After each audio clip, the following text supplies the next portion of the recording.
So I don't know how many people are joining us. I got some yeses and some nos and some with COVID.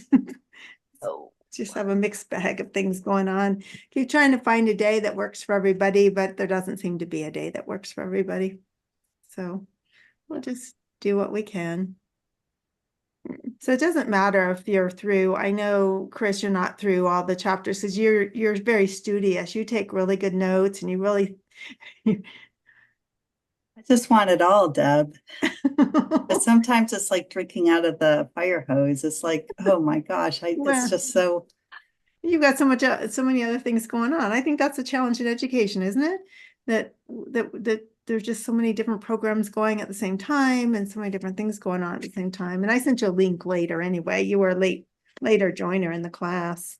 So, but Chris was with us last summer when we did the book one. So she's real familiar with all that we're talking about. And I was curious how you're seeing any of it fitting with this. So Chris was telling us about champions and stoic. Is that it?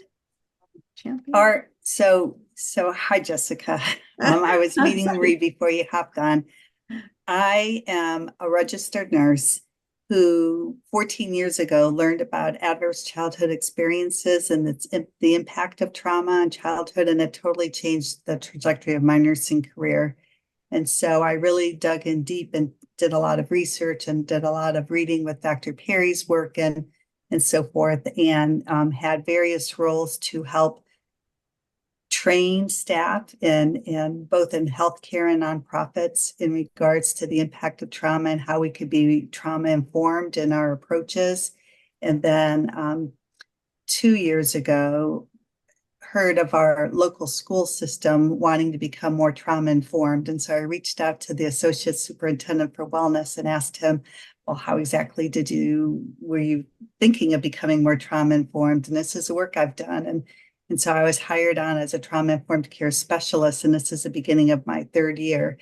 And what I find Deb's work is so impactful because it really focuses on the nervous system, and that's the common denominator of all that we do. And so whether we get caught up in the verbiage of trauma informed or trauma competent or trauma aware, I mean, if we just really focus on the nervous system and how we can best be equipped not only for ourselves and how we show up in our classrooms, but to help our students.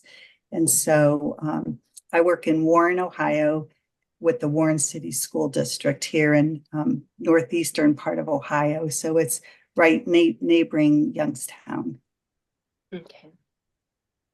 And then I'm also involved at our local regional and state levels in terms of trauma-informed care. Ohio, about 12 years ago, really had an intentional focus to become trauma-informed. And so we have all of our state departments, and we meet on a monthly basis and share information and insights and updates in terms of how our communities are becoming more trauma-informed. So Jessica, you want to introduce yourself to Chris? Marie's met you, I think, but Yeah. Well, and yeah, I know Marie and Chris. I was in the class last summer too. So, okay, you might remember me. I don't know.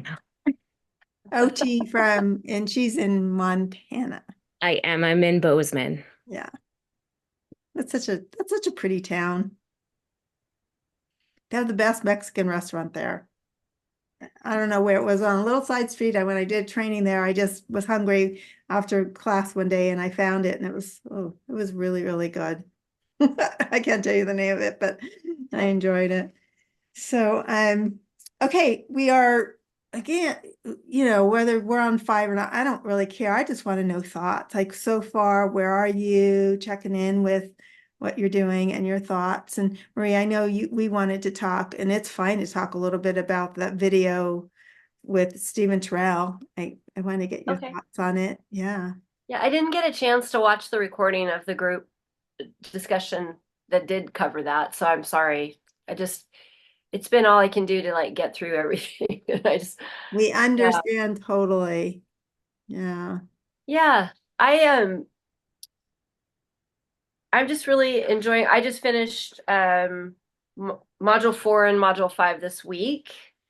And I'm excited thinking about expanding nervous system flexibility to try some of those movement activities that, like the press and pause and the clap, pat, snap one. And I can see how those would really be helpful for my kids. And we've been doing the calming routine regularly definitely when we come back in from lunch. And it was really sweet. One of the little boys on Friday, he said that one of his glimmers was doing the calming routine because it made him feel so good. So this is real positive. And we read the Sylvester and the Magic Pebble book and talked about the learning path and then read it a second time after with, thinking about nervous system states. And they were right on it. They totally got the concept. Oh, So that's cool. Yeah. And that's first grade, Yeah. right?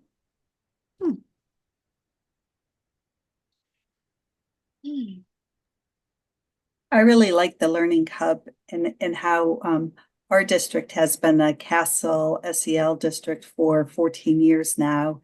And that's what's missing in that in the 5 competencies, and having that as a hub is everything. It's foundational. So I really appreciated that that being the hub for SEL.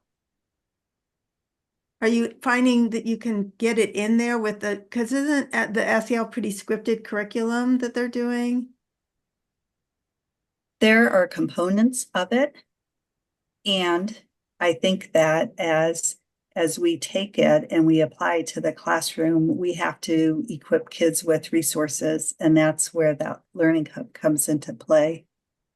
Yeah. I think, how do we get to self-regulation or self-management without tools?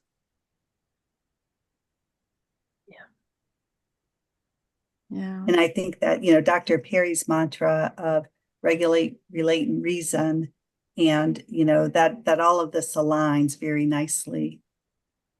So he's got the 3 R's, right? He does the regulate. What were the other 2? Relate and reason. So you can't get to reason unless you're regulated and you feel seen and heard and you belong, right? There's some degree of relationship. Yeah. Yeah.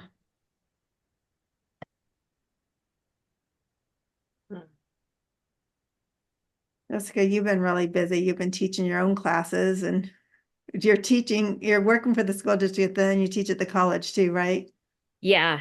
I teach Monday and Wednesday nights. I teach first year seminar. So I have all the incoming freshmen coming in, and we've had a few classes, and then school starts Tuesday. So I'm getting ready for that for my elementary and preschools, new preschool program. So I'm running because I have my 2 kids too. And yeah. It's the story with everybody. Everybody's just so busy. And Jessica, you're an OT? I am. Yeah. Our 17 years. Our youngest is at the University of Cincinnati taking her orientation to OT. She's in her 2nd year. That's when they So yeah, so 5 was all about expanding nervous system flexibility. And that's one of the most watched videos I did on YouTube was about the vagal break. I thought people found that pretty interesting, and I did too when I was doing this work, that I didn't realize the vagal break was so responsible for our ability to go, stop, change, switch, being flexible. I had no idea. And then I didn't understand that we could tune that. We can make it better by giving them opportunities to move, then pause, then go, that sort of thing. Yeah. So what do you think about that as an OT, Jessica, with the vagal break and the blended states? How does that align with what you know and what you've been doing? I think it really blends well into what I do. And I was even talking with a couple of my kindergarten teachers who are gonna take a school moves class. And and I was kind of like connecting the dots with them and stuff. And they kind of had a few aha moments too, talking about like that vagal break and stuff. And so yeah, I'm really excited. I have so much in my head. I'm like, oh, things start Tuesday and just trying to figure out how I want to like introduce all of this to all my ages, my 3 to 11-year-olds. So my brain's kind of spinning. I know, I, I know it's tough. Like I didn't feel like maybe I did a great job with start here, step one. I don't know that, yeah. I don't think it really would have mattered. I think we're all just, that's the kind of personalities we are. Like, that's who's going to take this class, are those busy, busy people who just want to soak up everything. So I don't think there was ever going to be a perfect day or time or anything. So yeah. Yeah, I agree. I think yeah, I think it's great. I think you did a wonderful job. You know, it makes sense. Start with befriending and learning to name your states, and then just and go from there wherever the need calls you. Kind of. I I thought it was interesting the part when you were talking with Leanna Ray. I'm trying to let me look back on my notes. Um, when someone was talking about it was in the read no, let me find it. It doesn't really matter. Oh, I know where it was in module 4. And someone asked, do we have to name the feeling? Like, do we have to help kids name the feeling? And I think that's something that I kind of gravitate towards myself, but it's I think it's real helpful to know that we don't really have to, that just knowing the state is enough to then help us move towards a movement that can help us find our way back to ventral. So I'm having a lot of challenge this year because I have an explosive someone who has explosive expressions of large feelings, including throwing furniture and trying to hurt other people. And so, not every day, but every day there's a big something, and it's like always, I'm always like trying to manage and like read her and support her. And so I have this is going to be a learning year for me for sure. Yeah. So I was thinking a lot about Dr. Terrell's interview and that whole thing about those people that are in the room, the children that are in the room that are in that place of for whatever reason. I'm not sure exactly what's going on with this young lady that's with me. But how he said like that person is the most important person in the room. And that's like so hard for me because I feel like it's different. I wish I had another adult in the room. It's just me and 23 kids. So I cannot really go over and give her the attention that I would like to, and or that maybe she needs to come down. And I loved what Leanna Ray said about working with horses. For some reason, I could hear it better when I can think of horses, and I don't know if that makes me a bad person. Like maybe I don't love kids enough.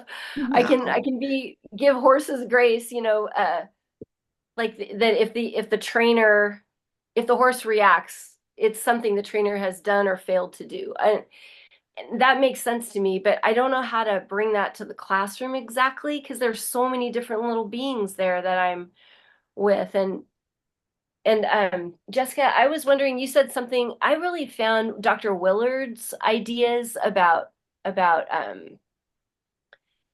believing that, yes, you can, and we can do hard things, and yeah, shake it off and kind of let's move forward. That's not what he said, but that's kind of the gist. And I think you were saying that didn't sit well with you, and I was curious if you could tell me more about your thoughts on that.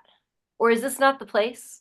Because we're talking about the book. I don't know. No, I'm it's trying to it's remember all back. conversations open. I'm just texting Leah because I know she was Okay. coming. So Yeah. I wasn't ignoring. I was just trying to see if Leah's going to come because she said she was, but she's not showing up. We can talk about anything. I want to hear it too. I think that's a really good question. Yeah. Yeah, but I can't remember. I have to go back and look at it. Okay. All right. 'Cause there was something that just, I don't know, just something like really irked me about what Oh, he, you know, that wasn't Willard. That was who what? Bonanno. It was Yes. Bonanno. Oh, And Bonanno. You're right. It was it was Bonanno. Bonanno about body keeps a score. And yeah, he was pretty much a little bit on the side of more resilience than trauma, I guess. Yeah. And I think, yes, now it's all flooding Yes. back. Yeah. Um, I honestly, I really think that there is this, I mean, obviously it even is with the whole, you know, I'm trying to like go back, the whole like vagal break idea, right? Like it's not just emotions, it's not just thoughts, it's not just resilience. It is like physiological. And so I feel like you can't you can't just say it's one thing and not the other. Um, and I also think that that like idea of resiliency, the way that he was putting it, almost was like this idea of like skill versus will, and it was almost like this idea of, well, they should be able to, it, you know, it should happen, whatever. But it's like all of these trauma pieces that a lot of us don't even know about. I mean, stuff in utero, like that stuff like actually does follow you in your body and your soul and your thoughts. And um I even believe in like historical trauma, you know, being passed down. And so a lot of that was like, you know, these kids are, you know, being born and raised in these situations where it's just like constant stress on the system, and that can be physiological. It can be everything together. And so kind of like Marie, what you were saying earlier, like I really like to talk about emotions and physical sensations and all of it. Like I want them to understand that there's a connection between all of that. Because it helps them understand before. It's like before they have that trigger, that explosion. There were so many things happening earlier in the day. And so if they can kind of pick up on, ooh, man, I'm really tight. I'm clenching my jaw. I have a headache. Like if they can kind of see that, maybe they can help figure out what's going to help their system before they get to that explosion part. I mean, it's not super easy and fast, but letting them understand more about themselves, I just feel like it gives everybody so much more power. Um, but yeah.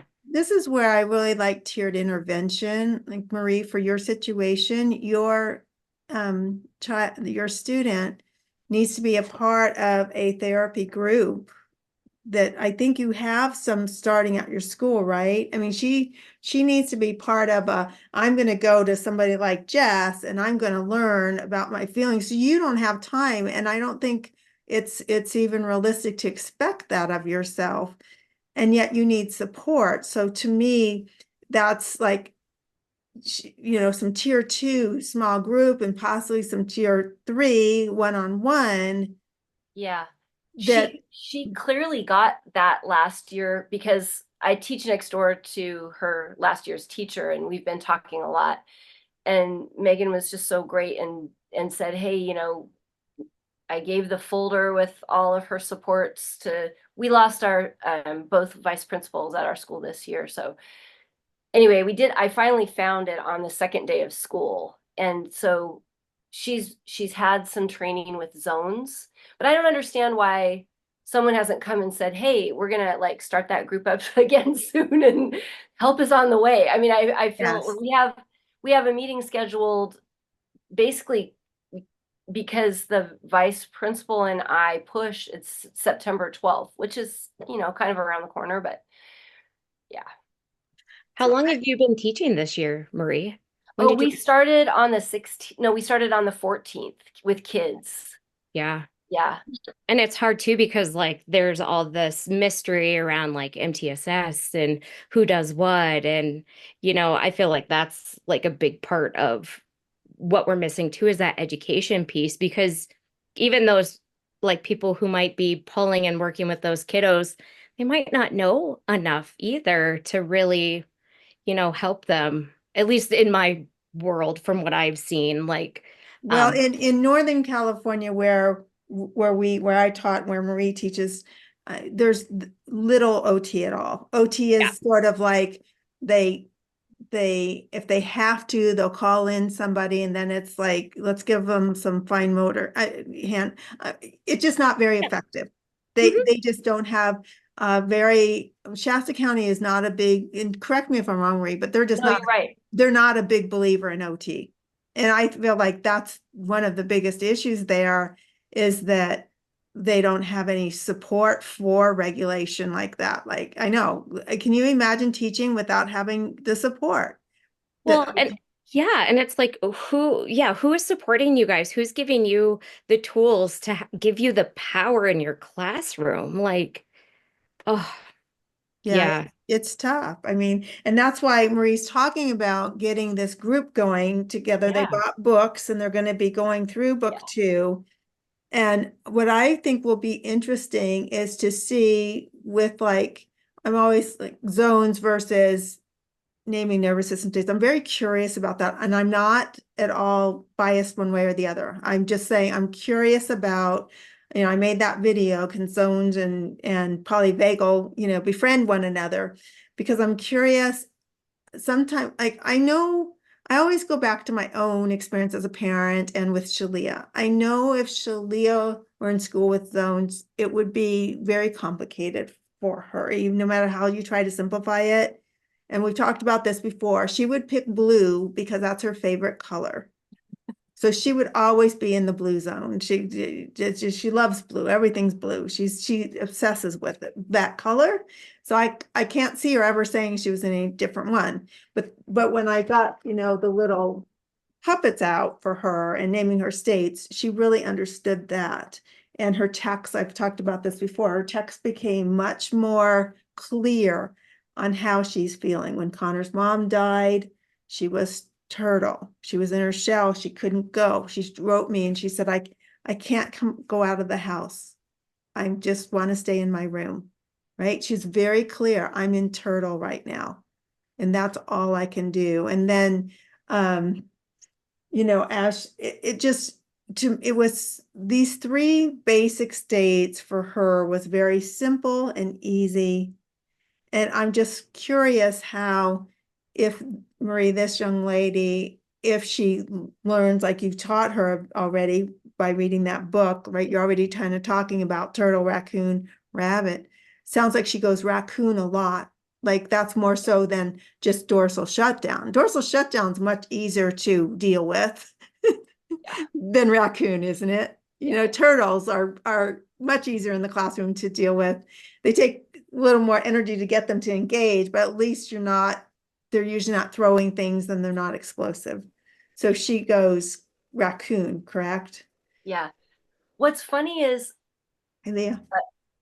I'm sorry, did I cut you off? No, I just said hi to Leah. Oh, good. Just jump in. What's funny is like I've been trying to get curious and trying to figure out if there's a pattern, like what is her tough time? Like what is her danger map Yeah, at school? And yeah. I'm not finding any like super clear patterns yet. And then something really upsetting happened on Thursday because she got upset. I had already front loaded this. I said it's important because there's so many of us in the room, and it's human to lose focus. I've done it myself, even as a grown up. If you did not write number one and I'm going on to number two, I will help you, but I will help you later because other people are ready and we can do it all together and I'll help you later. So we like kind of thought about that ahead of time. And then sure enough, that's what happened. She didn't write number one. And I said, okay, later, we got you later. No problem. Come to number two. And no, she just lost it. And at least she wasn't throwing things at people. It was just like on the floor and doing contortions in her chair. And then the little thing has the loudest voice you ever could think would be inside of a body, and just screaming at the top of her lungs. And there were no admin on campus. So I called, and we were waiting and waiting for someone to come. And we were trying to suggest things. And one of the classmates came over. She wasn't to like co-regulate. She wasn't having it. And then she got quiet, and I thought, oh, okay, well, let's go. Here we go. Let's pound and sound next word. And she did not want us to move forward, or I don't know if she's mad at me. I don't know if it was a control thing. I really don't know. But every time we tried to go forward, she would ramp up again. And so it felt like we were hijacked over there for a little bit. And yeah. And she went out for a while, and then she came back later, and we talked about it. And she said she was sorry, and I said thank you. So there And was some repair, there was some repair, which is except nice. she does say all the right things eventually. And I just said, our room has to feel safe, and that's not safe for everyone for that to be happening.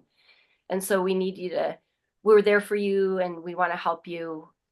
So you did get a cue to something that is on her danger map, and that is not being up with the class and having, I know, and I do bring back to Shalia because I think we can learn from her, but I know Shalia would be that way too. She wouldn't have a fit though. She would get dorsal because that's her state. Yeah. But she would be very sad to go to number 2 if number 1 wasn't done, because she has OCD, you see. And I got to go from 1 to 2 to 3 to 4. Yeah. So I could see that being a trigger. So that's a really good, like, that's what you can do, is just keep her maps in mind and be making notes that now, anytime you're doing something, she doesn't have it. I don't know what the answer or solution is when you have all these other kids that you're having to deal with in the class, but we do have some insight. That's one. And when I think, I'm wondering if when you had some time, and you may have asked her already, is to say, what did you start using that language? What did your nervous system need right then? What is it that you needed? Yeah. What is it that you needed that could have helped you move on? Obviously it wasn't your telling her it's okay, I'm going to help you later.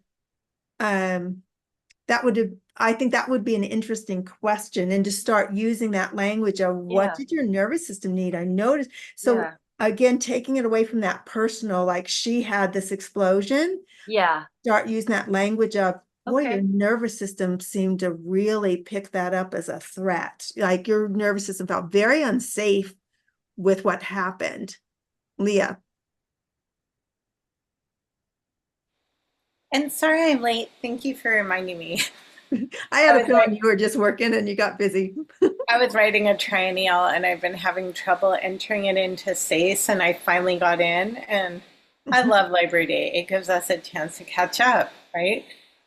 So, but it's so interesting, Marie, that you're talking about this, because I was in a meeting on Thursday, and I have a student that I work with, and there was a very similar situation where he needed help, and the teacher said, not right now.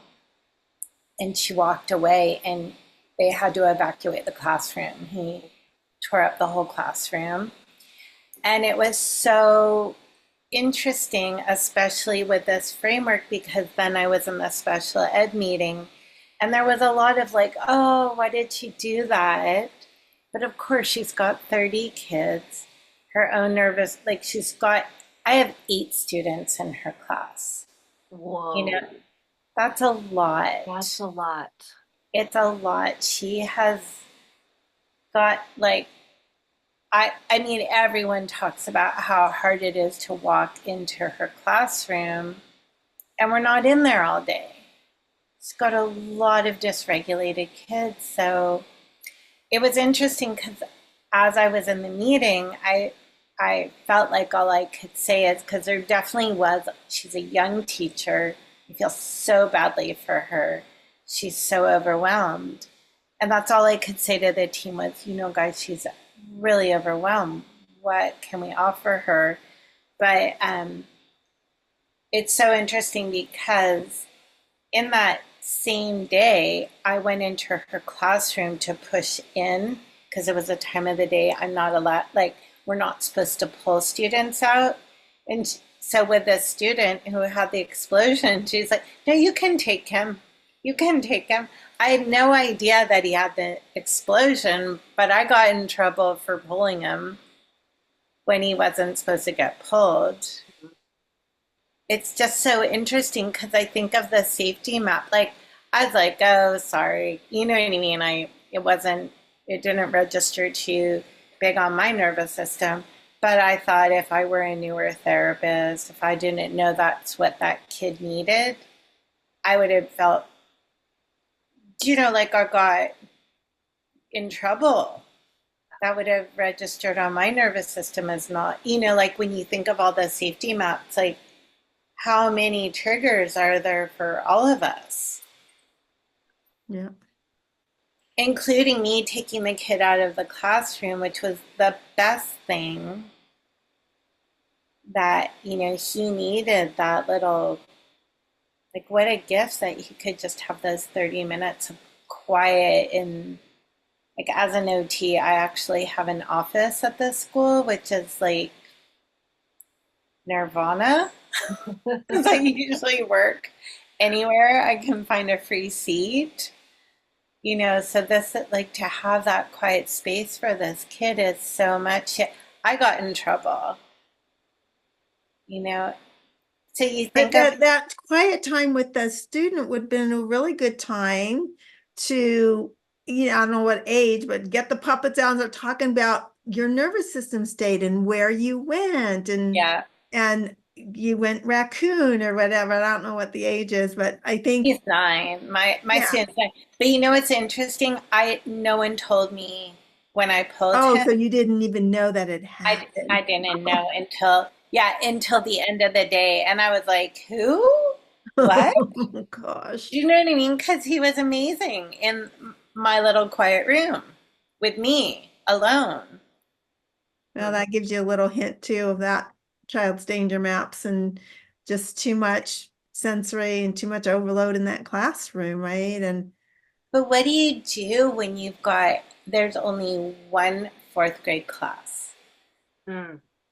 and it's a small school?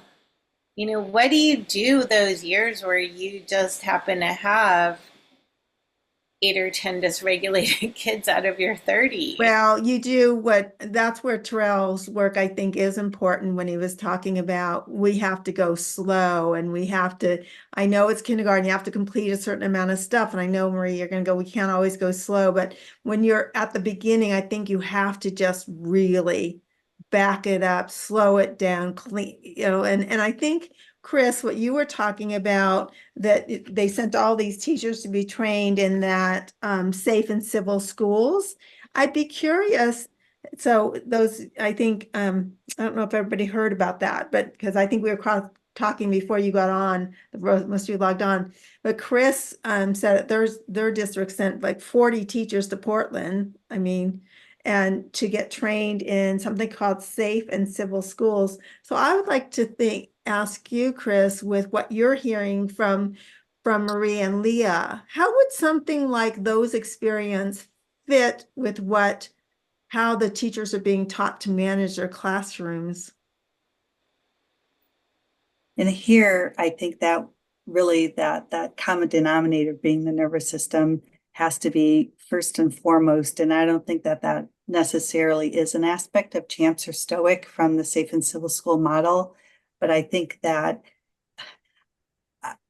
Marie, you should have Deb come and do a CLA and Leah Yeah. and deconstruct what we believe to be true, and especially in regards to systems work, because that our classrooms, how can they be managed in a different way. If you have one teacher to 30 kids and 8 of them have special challenges of their own, and then especially when it comes to not being regulated at all times, and anyone it becomes dysregulated, I'm sure it just is the whole class loses composure, and that poor teacher, gosh, she must go to home every day just so mentally, emotionally whipped and exhausted. And but how can we help set our classrooms up for success, and how can we really honor the truth of our nervous systems? Because Leah, you taking that student out and that being so regulating, and you didn't even know, just confirms the fact that the nervous system states needs to be really highlighted, and how can we really have that as our focus? Because if we don't have our nervous systems ready to learn, then everything else is just, it's not productive. No, absolutely.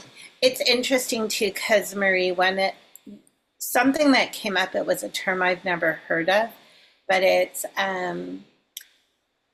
oh, sorry, it just left my head, but like criticism. No, shoot, it's when someone says something negative to you, or you feel judged, like judgment sensitivity dysphoria. Do you know what I'm talking about? Dysmorphia. Jessica, have you heard this? It's rejection sensitivity dysmorphia. And this new therapist that I'm training, who's from Chicago, said that's what I was thinking about. And it really, and I guess it's something that's very common, I guess, or can be with students with ADHD. So kind of like if they think you're saying you're being bad or you did this wrong, then all of a sudden they're just flooded. And I think of like how hearing that, I was like, oh, that's such a perfect term. Huh. So it made me think about how when we give feedback, negative feedback or criticism or set limits, when somebody is in an activated state, whether it's because of sensory overload or because they're behind or do you know what I mean? There's so many vulnerable states that we may not recognize. And then if we, on top of that, add what feels like judgment or rejection, you've just put kerosene on an already activated raccoon state. So is that the possibility then that we could depersonalize it so people aren't feeling judged, that we use that terminology of what does your nervous system need?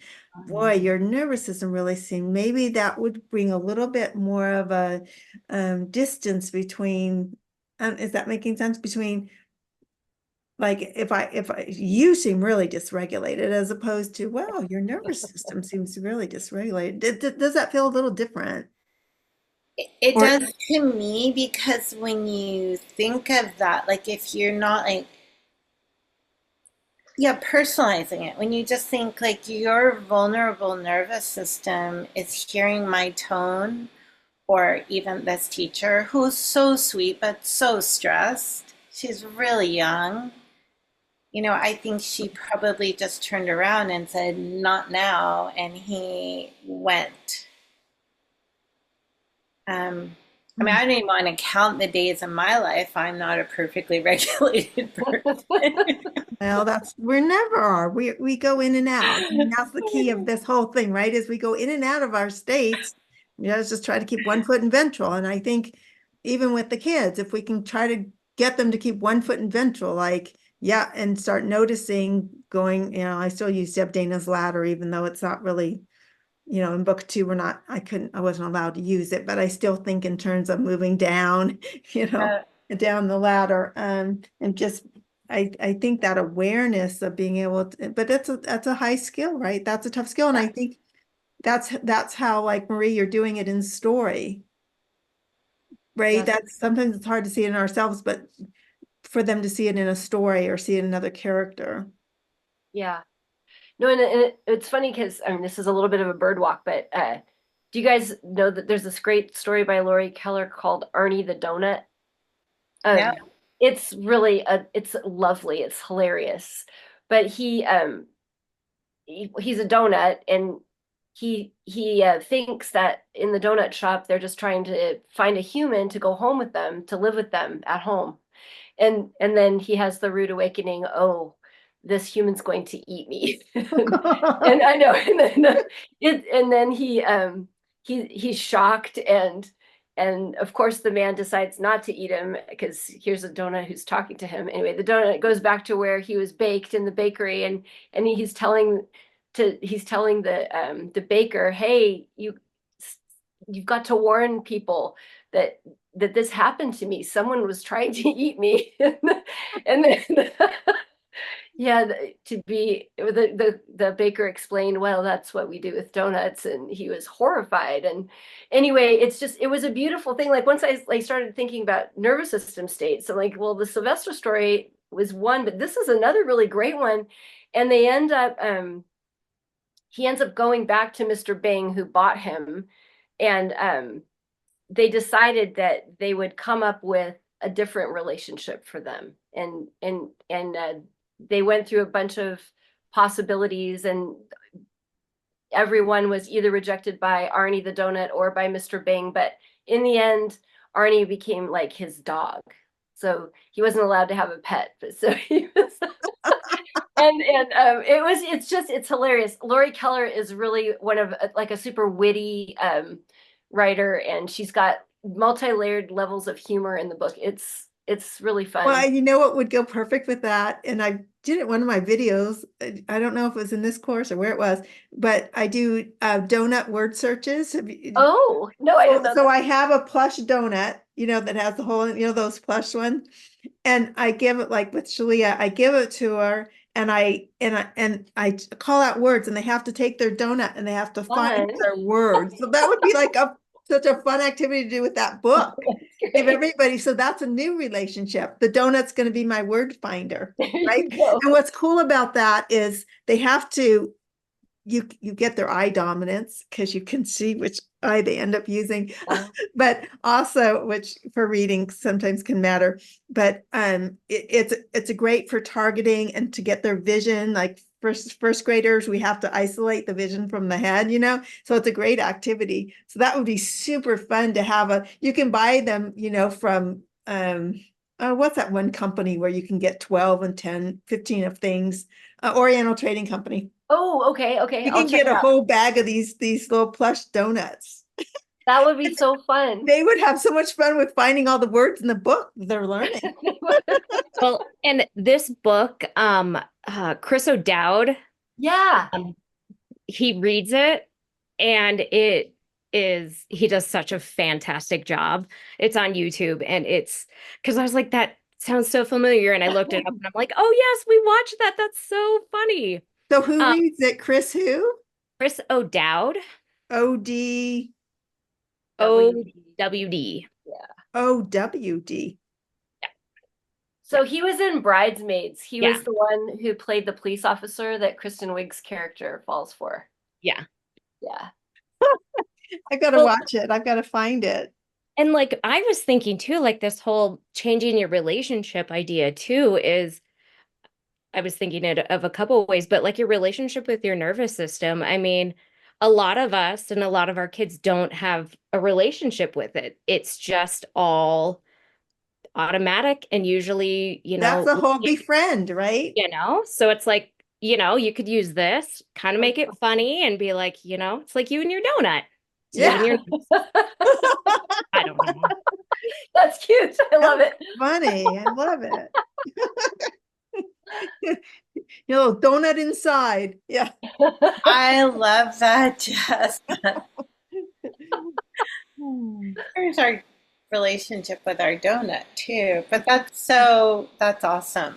And Yeah. Marie, I was thinking too about your kiddo and even about this other kiddo.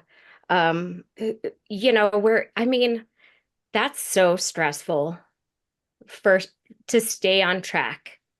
And to go like 1, 2, 3, 4, 5. So like I would even talk with your kiddo, like Marie, and be like, what feels safe for your nervous system before? Should we have it your paper numbered?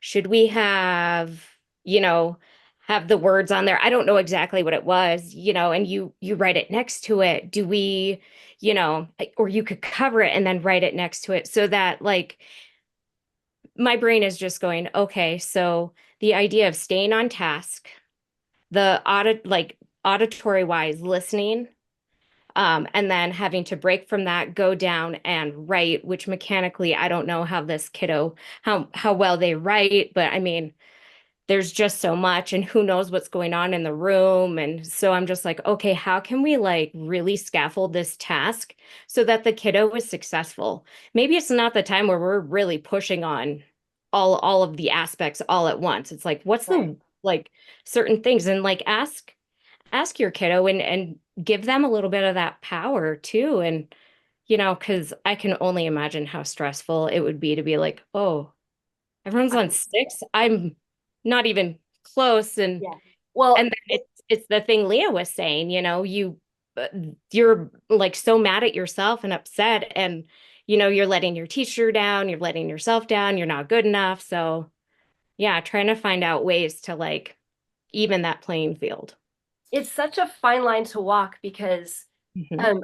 because I know that focus is difficult and this is like their first spelling test, but it was like she didn't write number 1 and we were ready to write number 2. Literally, it wasn't like she was miles behind.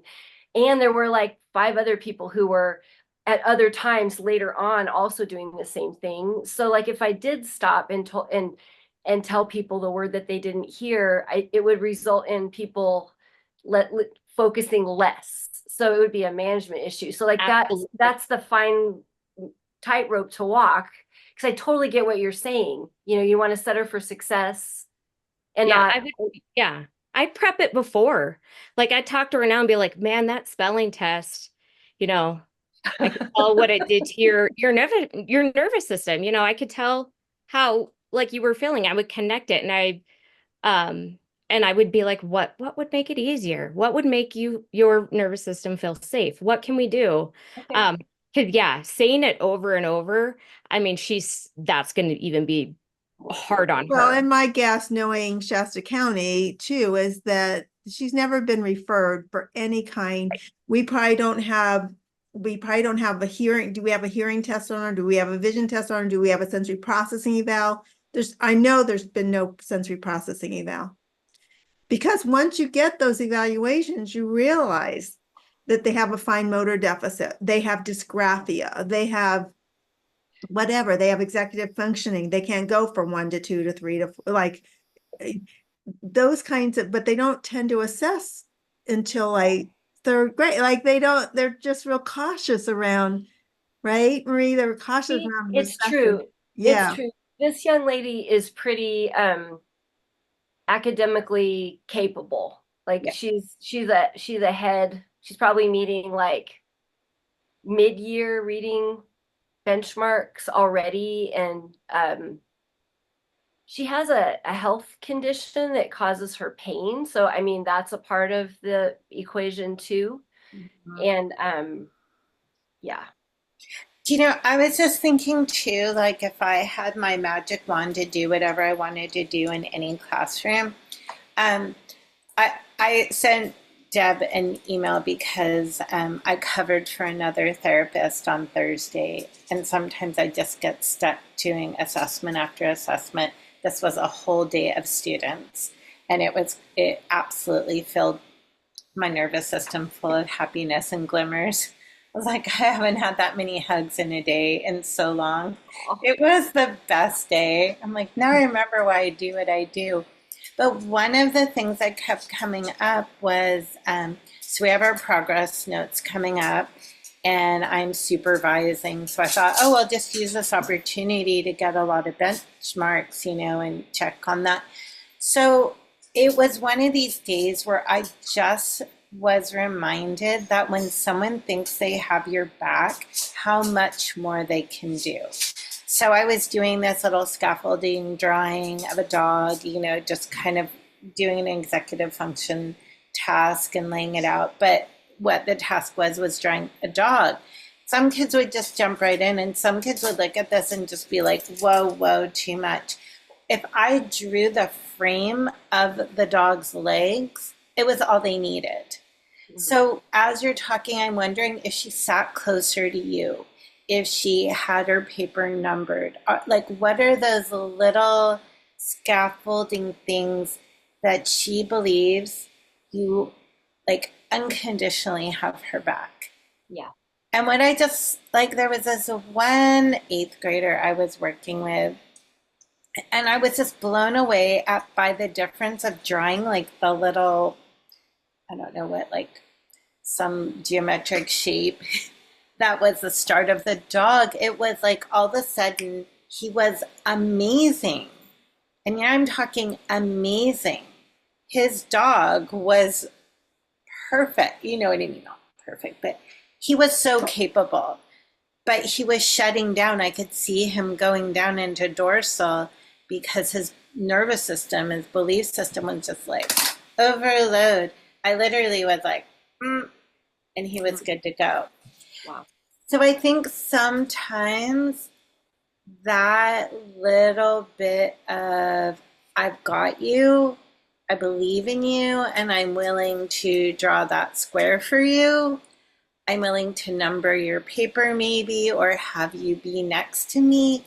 Maybe that's what attends to their nervous systems more than anything, is that like, how do we quietly give that sense of safety and connection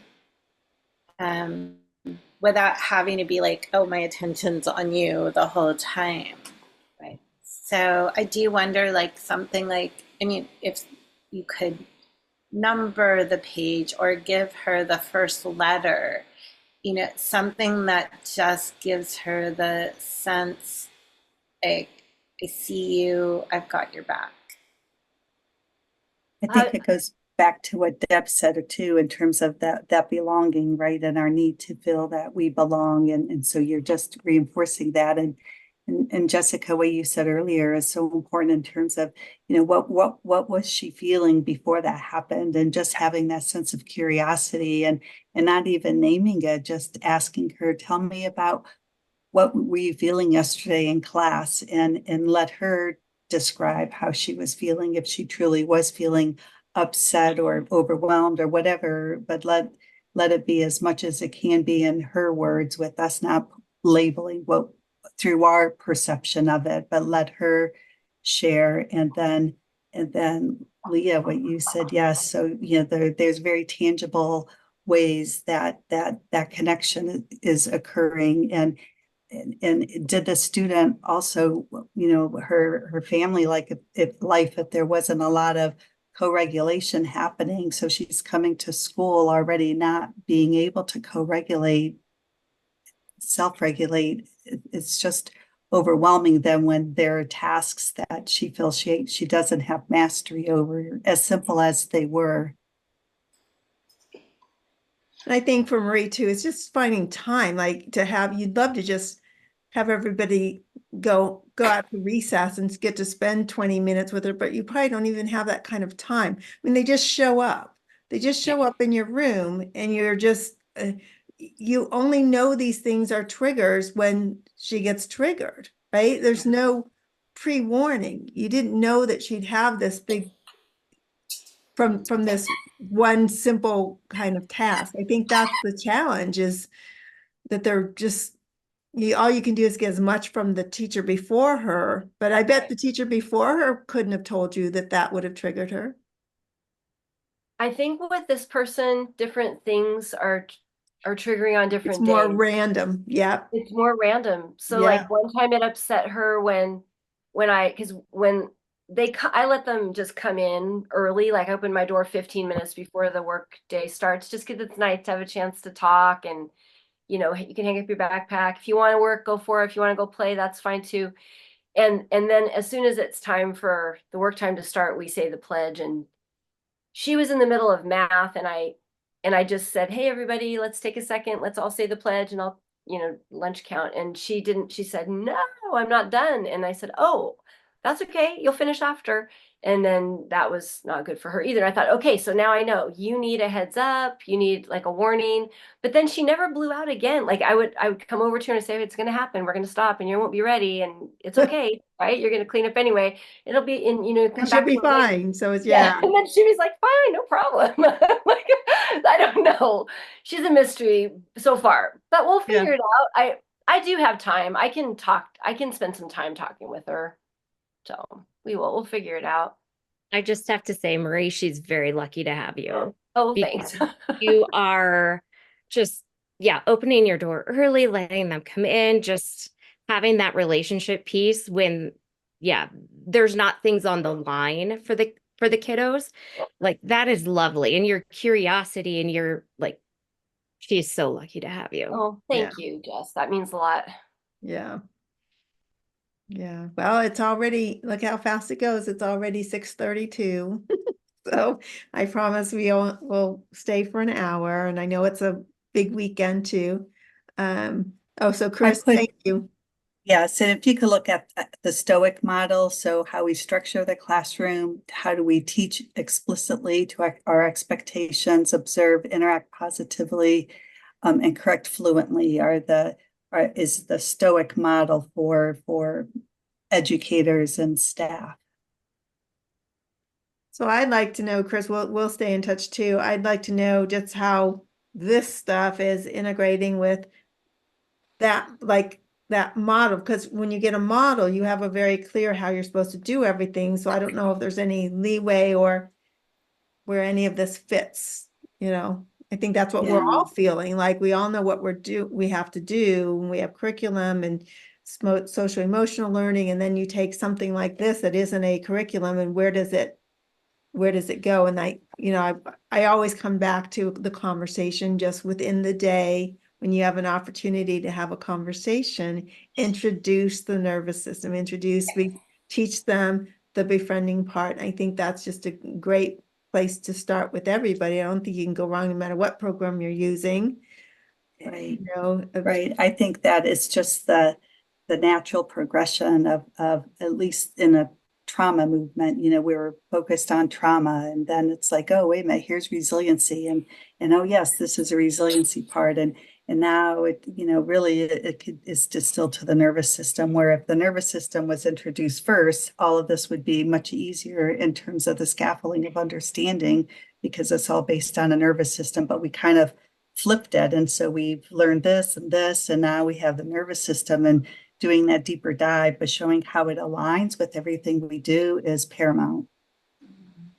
That's how I saw it. I think that's why I got into it. I felt like, teaching for 24 years, doing all these trainings, this was like, oh, this is the cart before the horse. This is like, to me, was like, oh, now that I have this, now all the different movements that we're recommending, and the push and the pause and all these different things will be different depending on what state people are in and what that nervous system's needing. Some need heavy work, some need deep pressure, some need whatever, the nervous systems are, and I think that's the key, and that's the idea of the backpack and the resources, is for each student to understand. So Maria, it'd be interesting to find out, because I'm sure they didn't do, wall push. You tried some of that, but it'd be interesting to find out with her if deep pressure does help regulate her, or is it heavy work, or is it tapping, or is it, what, because Bruce Perry's big on that tapping, that rhythmic pattern movement too.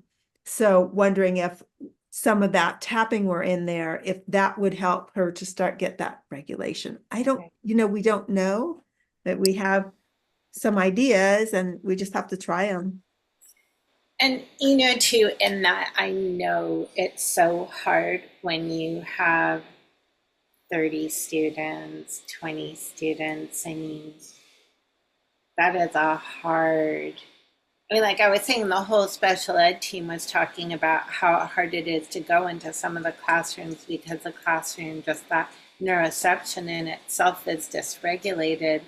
And but I really do wonder, like, if there can almost be, as a lesson, like our bodies can all use different things. I think at one point I mentioned I started using this idea of BRB, which is breath, rhythm, and body movement. And I just started using it with my students because then, and I didn't even really think about the 3 C's of safety, but it gives choice and it gives structure and connection, like we're all doing this together, that you can count for your breath. Because I find that a lot of my students, especially the ones on the spectrum, would feel anxious by doing deep breathing. And so I just said, well, it doesn't have to be like deep breathing. You can move, you can hum. And like I think of that, I was a hummer. I was absolutely like, when I did my first work in a trauma unit, I was humming all the time. No, I'd be like walking down the halls. That's actually a vagus nerve reset is humming. Yeah, That's one of the exactly. tools that See, they I use. didn't know that till I met you. Hmm. I was like, what? But like that's a cool thing, like to be able to hum or be able to just like kind of have like, kind of that yoga breath, like whatever it is. Because I have students who will hold their ears and just like regulate on their own sound. And it's so little, but it has been so, like you learn these little things and you're like, why didn't I do that the whole time?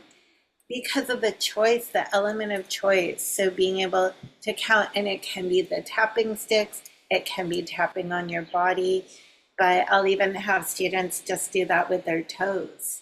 Like if you're getting a little sense that you're being activated, you can just kind of count quietly with your toes. And I think I said this last time, that micro movements, so that you're not looking disruptive to anyone, because Yeah. that can cause a lot of anxiety.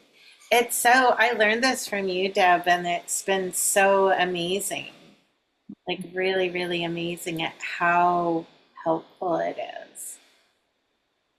Well, any last thoughts? Thank you for joining. And so I'll pause. Any last thoughts? Leah, you make me smile. You're a humdinger of an OT, as are you, Jess. Oh, thank And it was you. good to share, Marie and Deb. The Yeah. space is always so welcoming, and thank you for all you do. Your videos are wonderful. Thank you. I enjoy making them. I know, just to like share this all with you guys, because when I was covering for someone else and I brought a lot of the materials from Deb, I felt like a rock star that day. People were looking at me like I was the best thing that ever happened. I'm like, Deb, I wish you were seeing this. Like just little things, like I had this totally dysregulated kindergartner um, who doesn't know the ABCs, using the tapping sticks while doing his core activation on the floor in his aid. And I'm working, in a charter one school. Like these kids just have rough, rough lives. I literally felt like a superstar by the time I left. And I was in, just all the stuff we're learning all day long. And I put them up on the walls, and literally That's the cool. special ed director was like, wow, it's Deb. Well, on that note, oh, thank you. That's very nice of you to say. It's I true. really love our time together. I love our conversations. They just mean so much to just chat about all of this. So next Tuesday, 5:30. See you then. Awesome. Have a Thank good rest of you. your weekend. Thank you, Here, everyone. Thank you, bye-bye. guys. Okay, Bye. bye.